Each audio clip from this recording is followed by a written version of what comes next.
No clue. I'm done trying to make predictions, man. I'm just along for the ride.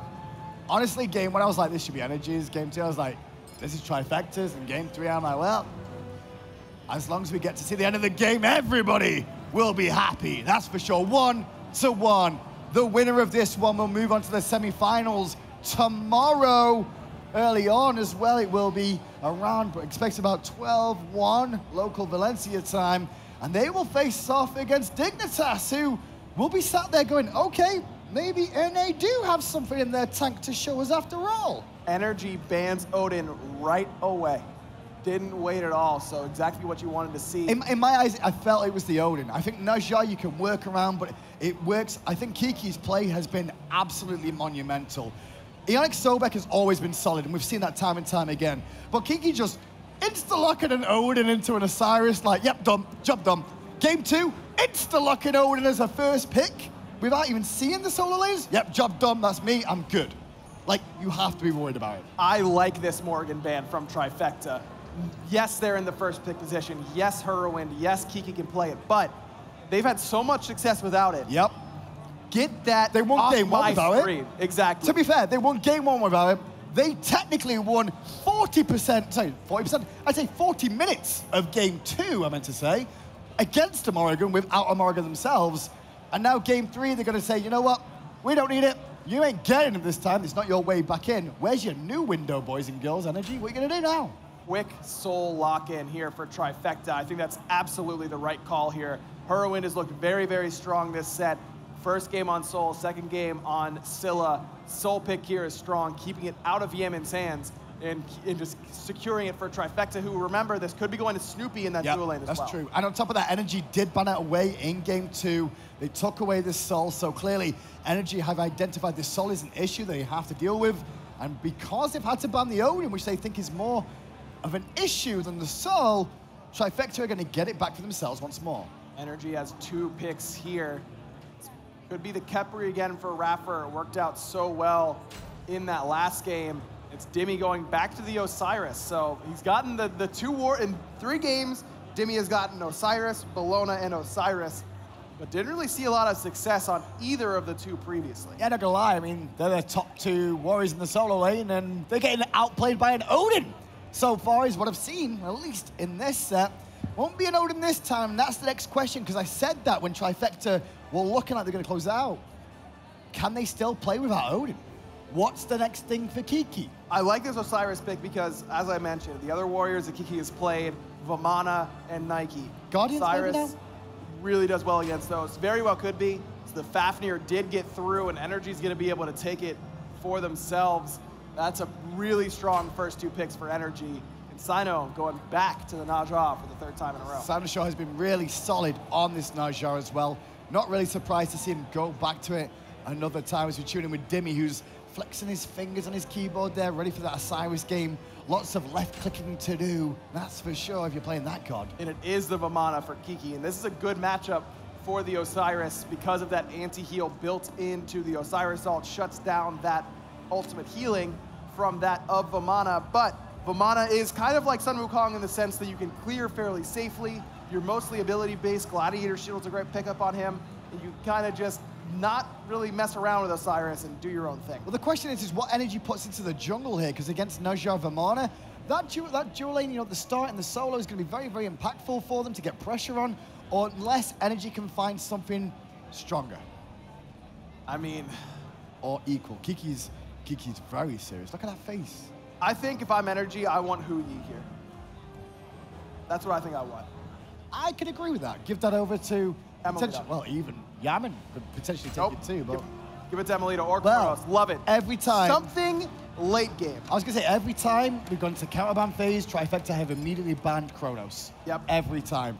So we get Fafnir through picks and bans, we get Sol through picks and bans, we get Kronos through picks and bans. And NRG are stripping Trifecta's defenses apart because they've just banned out the Sobek as well.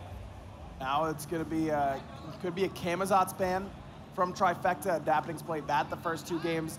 Wouldn't mind a Thor ban here, honestly. In do-or-die situations, Adapting loves to go back to his signature god. I think this is certainly one of those situations.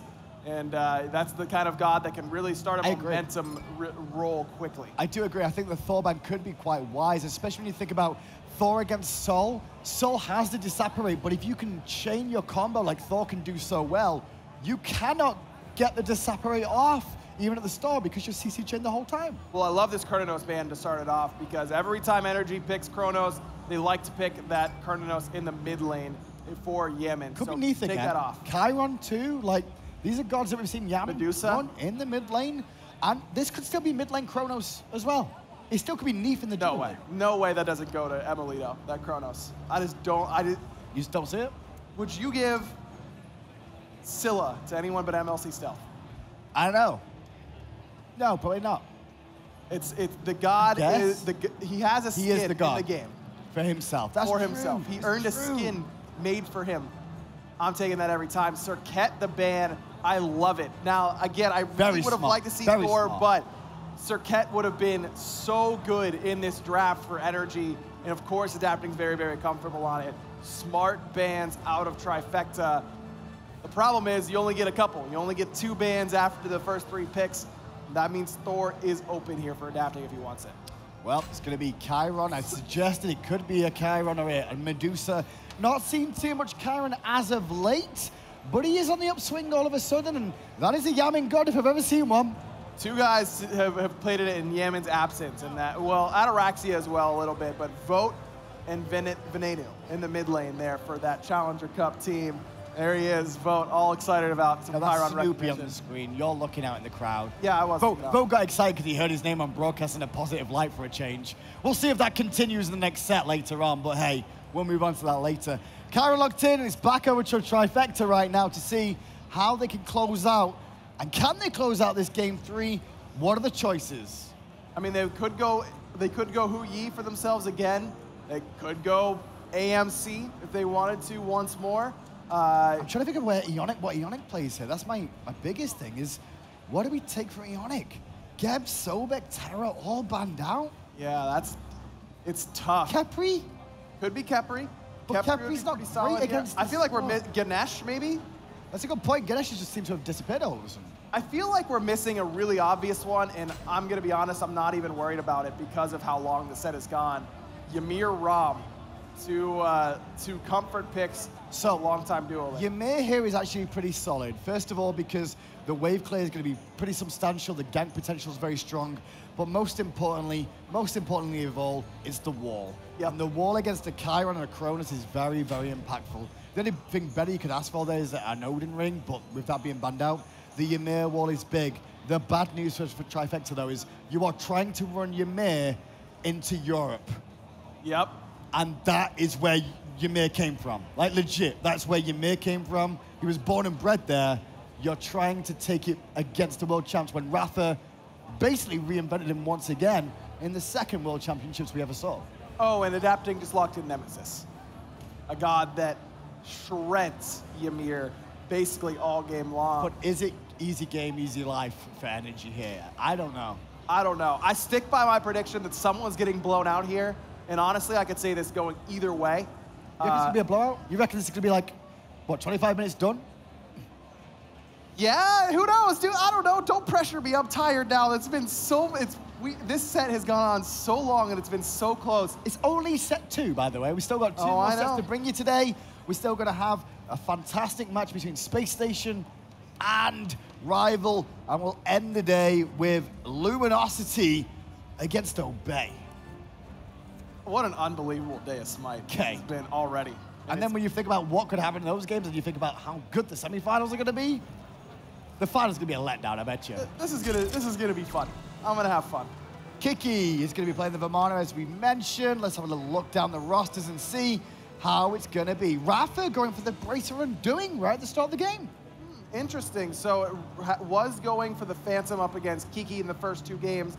Obviously don't need it here, though actually it wouldn't have been that bad because it would have gotten everyone through the Ymir wall and the 40% crowd control reduction. Honestly wouldn't have minded it, but instead going for a little bit of a more selfish option, but excellent on the Fafnir because he's already so difficult to kill with the multiple leaps after he leaps, transforms, leaps again. He's got plenty of survivability, plenty of protection as well. and that just ups his survivability that much more. But this is what esports is all about. The best players in the world competing on multiple occasions in very long games. Like, this is stamina. You're playing at the highest level here, and doing it for a 40-minute game, then a 50-minute game, then however long this game takes in front of a live audience as well, for a prize pool in a quarterfinal. This is where you make your money and show why you are a pro player and why esports should be recognized as a professional thing. Ionic going for the purification beads on the Ymir. A little bit surprised we don't see a bracer coming out of him as well. I feel like that would have been the right call up against the Nemesis ultimate, but he still would have been slowed down by the Nemesis ultimate even after the bracer of undoing. I thought a bracer wingblade combination would have probably served him best in this scenario, but going for the purification beads, just saying, look, I really don't want to get permaslowed by Nemesis and Fafnir and all that junk. Instead, just get me out of there and let me help my team. Probably a strong pickup. Going to be a lot of nerves in this game right now between the two, especially with how it's gone. But the dual lane of Trifecta not going to let up any steam with Rama and Ymir. They will have a bit of pressure early on as Emilito will take a bit of time to get that wave clear on. Yes, Fafnir's great, but not good enough on his own to clear the wave out like a Ymir, and Rama will do. Emilito does have the Bumba's Mask, as does Snoopy, so expect to see these two hunters left alone for the most part once more in this game. Very interesting to see. We're going to see a mage versus Hunter in dual lane and a mage versus Hunter in the mid lane too. So both teams have the right requirements for the perfect composition. They've just mixed up where they're going. A bit spicier indeed. Kiki definitely not having the same success as he had on the Odin, at least early on. Look at where adapting is. He stole away the back right Harpies, and now going in between the two towers, he's going to be able to steal out the back lefts as well. Those back Harpies are worth a ton in Season 4.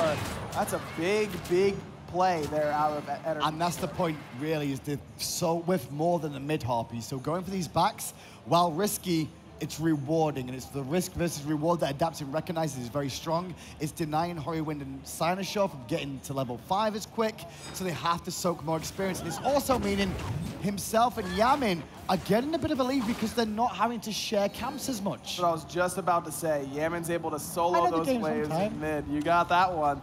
And again. And he's able to solo the back right Harpies on his own. Now they can meet up again. Should be hitting level 5 very, very shortly. And with the pressure that Dimmy has earned on the right side, it's going to be an easy fire elementals pickup here for NRG. Now, there is, as the game goes on, there is a benefit for NRG, and obviously its name is Fafnir, as everybody knows. The Coerce will do so much for carries in the later stages of the game. And when one of your carries is a Chiron and the other is a Chronos, you can buff both of them when you're in the Dragon form. And towers won't last long, and neither will team fights. And Adapting, I mean, Adapting likes to go kind of auto-attack style Nemesis. That's going to help him out as well. And I don't think Dimmy's going to be too upset about getting some extra buffs for his character, especially when he's going to focus on the tankier side of things too. For sure, needs to, and he's gotten a much better start to this game than he did to games 1 and 2. Sinoshaw has not been able to put that same pressure on that he did in the first 2 games. No invades thus far from either side, except for that those back Harpy invades by Adapting. Still no hesitation for Rafa to go once again for that Swift win. He's all 3 games. He loves the build, it seems, over his boots. Happy to look for a bit of aggression here, and has to ult. Very worried about the freezes. Nemesis is going to ult as well. Looking for the pick on Ionic as he's slowed down, still level 4. Horrywind's in trouble too. The Supernova is not good enough. Yamin just smashes him in the face, and Adapting takes out Ionic. That was Trifecta invading a red that turned into a weird fight that went 2-0 to NRG. Raffer just can't get Fafnir, man. I don't know what to tell you. That bait was perfect. He jumps right in front of Ionix, freeze me. And then right as Ionix is about to freeze, he transforms into the dragon and sets everything up for NRG after that. Yes, Purification beads right. Started to help out Ionic, but that masterful shot just was delayed enough from Yamin to find the slow after the beads affected worn off, which guaranteed the stun from Raffer, which really sets that whole event in motion. It was all the Ymir wall being down and the freeze being used. Raffer baited them out beautifully, and by doing that, everyone went, okay, we can go now, because that's the thing we're worried about. We're scared of the Ymir, and that's why they drafted Ymir. You know, they could have gone for Capri for revives. They want the walls to try and shut them down and pick them apart. Oh, it was a good pick, no doubt about it, but I think that NRG's picks around it may have just been better. That Nemesis is going to be so difficult. I mean, you're also playing Ymir against Europe. I mean, I've always won against that. It's a very dangerous thing to try and do because they know how Ymir's played. They know what he's going to do. They expect the walls to come out. And Rafa, who's done it in the World Championships himself before, knows how to try and bait it out and like make you feel like you're in a comfortable position when you're really not. And Rafa on the Fafnir as well. I mean, Rafa loves this play style of, can you believe this guy is here and getting away with this? Yep. He just always seems to be in spots where any other support would get punished for it, except for Rafa. And Fafnir is the epitome of that god in support in addition to that. So good luck trying to catch him. Oh, Demi was looking for the Lord of the Afterlife down to Sinosure. If he would have caught that, it could have spelled trouble for Sinosure, at least for a moment, or at least maybe force the beads or force the ultimate, because there was no real follow-up potential other than adapting, giving them the quick chop with those swords, and be able to walk away. Snoopy and Emilito still sitting here in this duo lane. Now it's ML starting to get the better end of this fight. Snoopy getting pretty low here. Times that roll to perfection, though. And now, oh, loved everything we saw there. He goes to the sky, immediately Emilito rewinds, knowing the snipes are coming, doesn't hesitate for a second. Snoopy immediately comes straight down, knowing he's in a terrible spot if the rewind comes through. And if a rotation comes out, he could be dead. Not only that, but just making sure that you get that ultimate back on, starting to go towards the cooldown as fast as humanly possible. Now, if Emilito wasn't planning on backing anytime soon, probably better if Snoopy would have tried to poke him out. Ionic caught in an awkward spot, and against the Nemesis, this is what can happen. The wall is good, but Rafa skirted past it earlier on, and Dimi's scythe will smash into the back of the head of the Ice Giant. This pick has been massive for NRG. This Nemesis pick, as Kiki's now the one in trouble. Dimi doesn't have the ultimate up quite in time, as Kiki's going to be able to stomp around and get out of danger. But the Sobek ban, and the Odin ban for that matter, is making sure that both Kiki and Ionic are uncomfortable. You can already tell the difference between Trifectas in game 1 and 2 and here in game 3. It's funny because when you look back at NRG's careers throughout their lives, the 2 world championships they found, the one key that I always said about them is like, they're like a dog with a new chew toy, right? They get the chew toy and they're trying to work out how best to rip it apart. And they always seem to find a way to do it. And in this game right now, it's looking like they've just done that to Trifecta. They dealt with 2 games in a row. Game 2, they had to fight tooth and nail to stay in there. But then game 3, they've come out and they're like, okay, now we know where your weak points are, and now the head's gonna come off the body, and it's all gonna fall to tatters. I mean, even if they get a huge lead here, how could you possibly count them out, as Snoopy's in a lot of trouble here. Really under pressure. Triple shot there from the roll. It's going to be able to stop Yemen's dash, and no ult out of Yemen means Snoopy's going to be able to survive. Yeah, Snoopy just timed out nicely, and a bit of miscommunication between the Hunter and the mid laner there caused themselves a couple of problems as Dimi trying to continue the pressure on Kiki. So as it stands, Snoopy being bullied on the left-hand side for the timing with Yamin's rotations. Obviously, Onyx a little bit behind here, trying to get these oracles for himself if he can.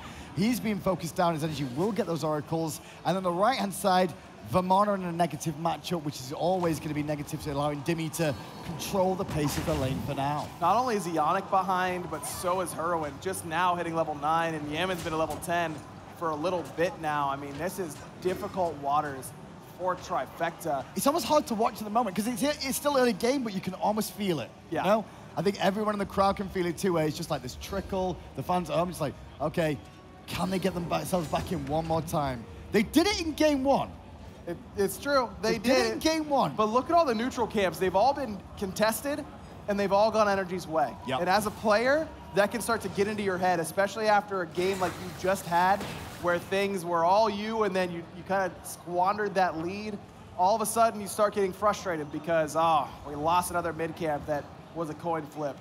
Even the minis on the fire elementals looked like they should have gone one way.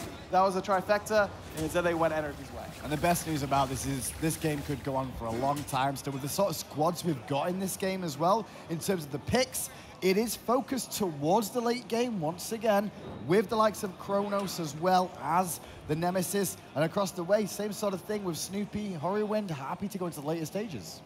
Absolutely, both teams have some excellent late game prowess as Snoopy goes up into the sky. Vision check. He wanted the Gold Fury check, but as soon as he used the ult, Emilito and adapting collapse. I love Snoopy's decision because he resets the Gold Fury, but by doing so, it costs him his life. I guess that's better than losing the gold as Kiki trades out ult on the right-hand side. Raffer jumping forward, looking for the stun instead. They want to immediately transform. They always want Ionic, and Ionic's going to have to beast to get away. The wall will protect him as Sanashaw will take Raffer into the sky, but Raffer with a bracer will get away, and Emilito will get the 5th kill for NRG in game 3. 5-0. Early on, Trifecta still being blanked. Dimmy this time around has had so much pressure in this solo lane. Kiki does manage to secure that speed buff, preventing the potential invade, but adapting just continues to try and strip away the enemy jungle. Even if he can't get the big buff, he'll take the little ones. Back harpies will do for him. Very true, indeed. They're going to get the speed, then the blue. On the left-hand side, the red's going to go not in the favor of Trifecta. It's already been taken. Purple buff will have to go away, but 7,000 experience at 10 minutes in, 11 minutes in, I should say.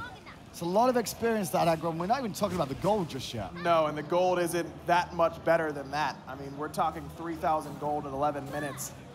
Like I mentioned, it's very difficult to lose a game like Trifecta just lost and somehow keep your head in it. And all it takes is one slip up during picks and bans, one slip up during the game, and all of a sudden you've got an insurmountable mountain to climb. This Ymir, I don't know, man. It looked so good on paper, but so difficult in practice to play to perfection, which is really what's needed. I've noticed Snoopy picked up a Silver Branch bow here as well. We don't normally see too much of that. A lot of the pros will say, hang on, Eon's dead. I was going to talk about Silver Branch bow, but instead I'll talk about Eon's dead again. Gold Fury could be started one more time by NRG, but they've drafted this to perfection. This is the entire idea. They don't care about the Gold Fury that much. They just wanted another kill onto Ionic, keeping him as far behind as possible. So go back to Snoopy with me, because currently Ionic level 7, level 12 for Snoopy. Silver Branch bow, we don't see too much. A lot of people said, like, you'd rather go Igfal because more than likely you're going to be up against more physicals than magicals anyway. And in this circumstance, in this game, you are as well. Well, Kiki in some trouble, but Sino going to find that sash immediately into the ultimate. Dimmy's going to be very low when he lands. He's alive! But not dead yet. Adapting finished off Kiki. Now Sino's getting chased down. Ring toss to the minion wave, maybe, to pick up Dimmy. No, ring toss to the damage dealers. Adapting to trouble, but Sanashaw took the tower shots and gets juked out by adapting. 3 around him, Sanashaw just couldn't find the target. I think if he ring tossed the minions, he'd have killed Dimmy. He'd have killed him with the ring toss. I don't think it was close enough. I think Dimmy had spaced himself well enough away from that. It looked close to me, man. Either way, all I know is that everything is coming up NRG right now, and nothing is going Trifecta's way. We talk about plot armor for Barracuda, right, and LG? Yeah. I think NRG's got a little bit of plot armor here as well, you know. It just seems like they do have some hidden plot armor. Yeah, I don't disagree with you. What's that? On the ropes, about to go out of the tournament? No! Turn around. Unbelievable comeback, and then just start to stomp in game 3 like we usually end up doing. Yo, Snoopy, though, is really taking it to Emilito, and that's one thing that needs to happen in this lane, because Snoopy versus Emilito, very important matchup for them. Even though Emilito's up 2 kills so far, it's not because Snoopy's playing this bad, in my opinion. Snoopy's having a fantastic laning phase. He's just trying to do too much on his own because the rest of the team are too far behind. Talking about being behind, Sanashaw's behind. His tier 1 tower back at the fountain. Whirlwind has to use his purification beads as well in response to Adapting's ultimate. Kiki trying to secure another speed buff and will do so successfully. Dimmy went for the ultimate but didn't quite catch a solo laner with that anti-heal, but Kiki realizes he still can't take this fight. No, and he's still in trouble. Actually going to Aegis to try and prevent some of that damage. And Aegis as well. Yeah. Comes in to rescue, keeps him alive. And so Whirlwind's able to turn that around and pick up Dimmy. Surprised Kiki lived there. That was a really nice play between Whirlwind and Kiki, finally putting Trifecta on the board, but they're still down a pretty significant amount here. 5,000 gold at 14 minutes. But Kiki's trying to keep him in it. That's the key. You need to have one person that's saying, listen, we can still do this. Snoopy's trying to hold his own and go aggressive here up against Emilito once again. And if he can keep this up, Emilito has to be respectful. Look at the rotation coming out from Trifecta, looking to pressure Emilito. But Yamin was already there with the zoning ult going, no, you shall not pass. I don't have much problem with that ult there from Yamin, just guaranteeing that no one's going to continue that chase. It was likely that Emilito was already out, but better safe than sorry, I suppose. And That Chiron ult is impactful, yes, but certainly not, you know, an early game Kraken or something that you absolutely can't fight without. Best play of Valor Online for Kiki so far. What's he aiming for next, do we expect? Winged Blade. Gonna be the Winged Blade for sure. Look at how many slows NRG has. Four, yeah, you're right. Slows. I always see a Winged Blade on Chiron. Ymir. Obviously, Ymir's going to have to pick that one up early. We've got one coming on Sinosure too. Whole squad with these Winged Blades is coming through by the looks of it. Honestly, wouldn't even mind if Herwin picked up one for himself. I mean, there are that many potent slows on the side of NRG. Well, it looks like he's going Legion Helm now, so I guess you can't really go for that as well as the Winged Blade, because you're losing a ton of damage if you do that. Yeah, that's too much damage you're losing, I think. But at the same time, I mean, that much HP, some CCR in there as well, could be helpful enough. Soul is one of those characters I don't think I needed to deal that much damage on in comparison because of how much her autos do compared to other mages, but I understand Herwin's thinking here. Oh, Kiki was so close. I tell you what, if he gets that, that's another boon again for Trifecta, but Paul Demon going the way of NRG is just their strength in numbers right now. Just 2 members went to that, got it for free. Yeah, I'm in level 15 right now. Rafa goes in, Ionic gets ulted by adapting, but the Winged Blade to the rescue. Buys enough window to get back, and now it's Rafa under pressure by the crit from Sinosure, but quick brace of undoing saves him too. But there's no anti-heal quite yet from Trifecta. That's why that Bracer is going to be so effective, at least for the time being. Bracer, excellent in the early game, but come late game, when almost everyone on the team has anti-heal to make sure that you're not going to get value out of that, very difficult to use correctly. Sinosure up against Rafa once again. Rafa's going to ult and then look for some pressure. Snoopy's looking to get involved again, but getting hit from downtown from Yamin once more with the ultimate, which just allows him to put a little bit more pressure on and slow them down again. Dimming is still just on that right-hand side. Doesn't have the teleport right now, but he's going to be able to push that wave underneath the tower. Kiki still sitting at the same level as the Osiris, surprisingly enough, but just by the eye test, you could tell Dimmy's been the one controlling that lane. This Gold Fury, though, is so important that Trifecta have to defend this Gold Fury. If they give this up, this game is really, really bad trouble right now, as NRG do get it. The gold lead is growing to a stage that we've seen many times before that becomes almost insurmountable to come back from. Also 11,000 XP. That's the bigger thing.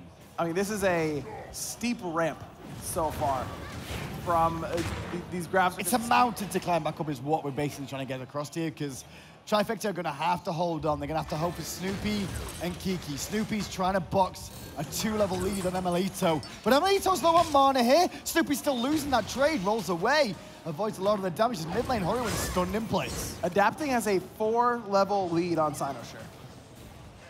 That is scary. And that's to do with the jungle control more than anything else. You mentioned it earlier on. All the mid-harpies, all the elementals, all the oracles, time and time again went to NRG. And adapting right at the beginning of the game, you saw even took away the back harpies too, just to add a little bit more to that. 2-0-6 compared to Sinosure 0-3-0. We see this from Naja all the time. Can have great games. It can really be a hyper carry all on his own. Can also have games like this where you lose pressure early on and you are just food for the opposition all game long. Well, Ionic has been food so far, but can he turn it around is the real question. Getting those walls down as quick as he can to give himself some vision for his team, trying to keep it down Rafa coming over those walls potentially, or even seeing Adapting lurking in those corners, waiting for the right opportunity. As 3 members now group in mid, and it's 2 Hunters basically, and a Fafnir, but the good wall from Ionic will slow it down for a moment. Not long enough, however. No, I mean, Rafa's level 13. Level 13. Now it's Trifecta. They do get a tier 1 tower on the left. Snoopy trying to take the 2v1 with Sinosure in tow, but Adapting's look at the rotation. Adapting is winning the trade. The Aegis is buying him time. Now with Rafa and Yamin and Emelito, Sinoshure's doing his best to help out Snoopy some more. As Snoopy's going to hold his ult. Sinosure under pressure. Sinosure falls. Snoopy's next on the list. Kiki turns up, but the squad is already dead. Herwin did a lot of trouble. He's forced into the Aegis there and the Purification. Not like this. Doesn't even have the ultimate now. Not like this. Trifecta is in so much trouble. Kiki's running along with it because they just want Kiki. That's all they cared about. Gonna get the Aegis out of him too. Kiki's going against the world. Oh, he was close, but he's not gonna get Emelito there. Just about. NRG. 3 kills to 0. 12-1 in total now for NRG. You said a blowout. Yeah. You predicted a blowout, and you're correct. It's gonna be a blowout, unfortunately. I'm not right often, and this is one of the moments where I'm not very happy that I was. Unfortunate. Very unfortunate, especially with how Trifecta performed in Game 1 and Game 2. They played outstanding. They came in with a game plan and they executed it. But yet again, NRG just find a way. They find a way every single game to stay in the mix. Every time. And eventually, they'll get a game that they're going to win. They're going to win one. Straight up, every time. And here it is. This is the one. You had to know it was coming eventually from NRG. Look, Trifecta was up more than this, but it was later in the game. I mean, SMITE shares the same level as Raffer right now and just cannot get anywhere near his own buff. And the confidence right now, they're having to ult defensively, Trifecta now, just to try and stay alive, but still being picked apart. They're not playing terrible, Trifecta here. The lead is just too big. That's the issue. They're having to share back harpies with 3s and 4s while the speeds are being taken away. Their ability usage is fantastic to disengage, but they still can't survive. There's only so much you can do whenever you're down by this much gold and this much experience, and just kind of giving up your buffs is one of them that you're kind of forced into. Otherwise, you're going to suffer the same fate that SMITE just did on the left side. Tier 2 tower did fall there, and Snoopy's going to meet Yamin. Interesting to see how that little trade-off will go between the two, because they're both playing Hunters here. And Snoopy wouldn't have experienced playing too many lanes against Yamin before. NRG on the right-hand side, though, managed to pick up the Portal Demon as things continue. I like Yamin's decision to just not fight. No reason to fight there. He finds the 1v1. Cool, not a big deal. If he gets 1v1'd, that's an avenue for Trifecta to get back into the game. Oh, Snoopy's taking a lot of damage from Yamin. Has he got the Master Shot available, but he's going to charge in, looking for the kill. Everybody on Trifecta's just running. A good freeze from Ionic buys a window. The turnaround for Peel is good, but there's just no damage. SMITE still trying to get on the run there. Snoopy, great wall. Beautiful wall from Ionic, saves his Hunter's life, but no one's there to help Whirlwind. You all save Snoopy, but the problem is that you let other members die because of it. Adapting does not care. He wants Snoopy's head on a stick, and he gets just that. Ionic is here, and Raffer tanking up this Phoenix and throwing the shell on to make sure that Adapting's gonna be able to get out safe. Tier 2 tower in mid already fell. Now it's the mid Phoenix. Kiki does use the Aegis to get out of that damage, but has the anti-heal on him. No more regen. No more minions really for them in the mid lane either, so it's taken a long time, but with a Chiron and a Chronos, it won't take too long for them to bring down the Phoenix. First Phoenix of the game falls at 22.5 minutes, and the Fire Giant is already looming. I mean, SMITE and Whirlwind just respawned, but they're coming back from base. Energy a little bit too low to pull this Fire Giant right now. Probably the right call to just go back to base and spend all that gold that you just earned. It's the momentum. Like, when you look back and you just look at how well they played in the two games, you said it yourself, and it's true. 50-minute game, and you had that lead and you lose it. It's very tricky to get your mind right for the next game. Very tricky, especially when each of these games are so long and you've got to grind it out every single time. One small misplay and you let them back in.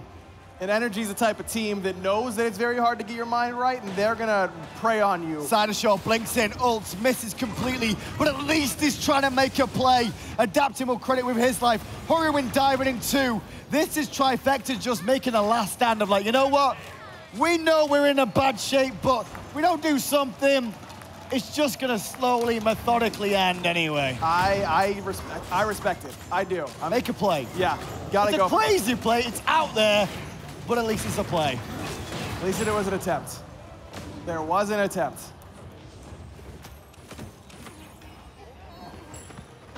Absolutely nothing we can really say other than this has been an amazing set to look back. I mean, you could basically just turn off after set 2. I mean, the spectator did anyway, so like, that's about right sort of thing, right? Like, it's the same sort of way. Yeah. What a bummer, man. I mean, the first 2 games were so good. And then game 3. You just, like, how can you not feel for Trifecta? You know what I mean? They had it in their hands. That would have been a huge moment for them, beating the defending world champs, bringing NA to the forefront, and they had it. But the question is this classic energy? Are they back? Are they rising again like a downed Phoenix? I don't think so. I mean, or are they still weaker and still have the ability to pick people apart? This set has not done anything to make me think that I should rethink my predictions of who I think is going to win. I'll agree to an extent. I think they are very good at evolving as the set continues, NRG.